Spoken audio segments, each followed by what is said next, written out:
Ngisukuma nokunibingelela nginihalalisele nonke eniphumelelile ukuthi nikwazi ukuthi nize njoba sizofihla umntakama namhlanje.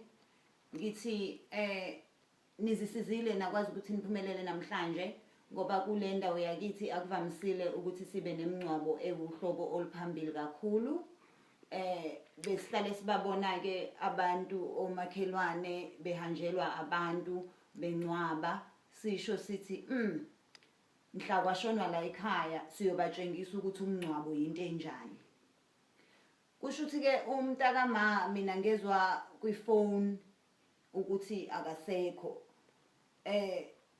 Ngithathela nje i-iPhone 6 yami ngithi ngiyicheckela WhatsApp ngoba le enye ifone kangikade ngikhuluma nomngani wami ngine-international call and kwi-iPad yami ngangiyihlalele nje ku-Facebook.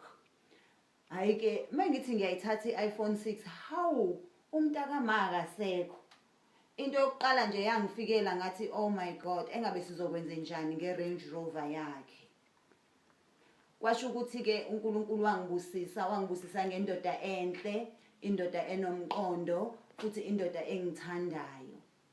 Ngathi uma ngimtshela umkhonyana wami wanginika ikhiye zakhe wathi angithathe iMercedes yakhe ngiphuthume ekhaya ngoba iMercedes yakhe igijima kakhulu kune-Jeep yami. Hayi ke mangifika ke ekhaya kube ukuthi hayi sekufanele siqale amalungiselelo. Njoba nibona nje kuhle kangaka, we only had 1 week to prepare for all of this. But ke kwasho ukuthi ngoba vele sabantu abangaswele sakwazi ukuthi sikhiphe imali eyishisiwe, siqashe abantu, sibize abantu njoba nibona nje nasemnyango kudilike igoli, kudilike ikapa, ayikho number plate engekho khona ngisho imoto evela koMpumalanga.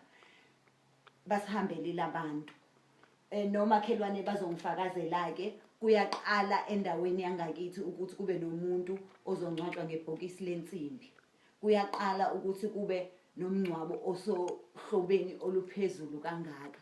Ingakho ke ngithanda ukuthi ngithathe leli thuba nginibongele nina enikwazile ukuthi niphumelele ngoba angazi kophinde kuthathe isikhathi esingakanani futhi ukuthi kule ndawo sibe nomncwabo ophezulu kangaka.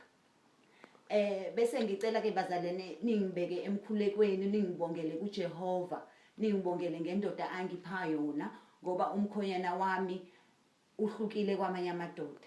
Akuvamisile ukuthi ube nomkhonyana okuthandayo, onemali, omuhle, ongakufebeli, okwenzela yonke into aphinde akuzalise nezingane ezinhle, aphinde akusupport ngayo yonke indlela. Ngithi ke bazalwane ngibongeke nazikhulumi esibe nazo namhlanje. Abanye mhlambe bazomangala ukuthi indaba engekho okhulumele omakhelwane. Akekho ke umakhelwane okustandard sethu la ekhaya kule ndawo. Ingakho ke udadewethu nje ekhulunyelwe abangani bakhe baka Facebook ngoba ibona abantu abaze babe kwiclass lakhe. Sengizocela ke ukuthi inkonzo njoba isizophuma sizohlangana ke ekhaya kunama makhi ekhaya ke sinomuzi omkhulu abakwaziyo bayazi ukuthi sinama dining room ayi2. Ngizocela befundisi bayongena ema dining room endlini, tables will be ready, zonke izinto ezobe seyibalindile. Ngicele bonke abama graduates bahlale kule makhi engasekuqaleni enama aircon. Bese ngicela bonke ke nje abanye bahlale kule enye imakhina khona izobe zikhona zonke izinto. Bese ngicela labafana abebekade bemba umgodi behlinza nezilwane ukuthi bangangeni kwimamakhi, bangangeni nasendlini, sizobalethela izinto zabo ngesithebe eminyango. Ngiyabonga bazalwane.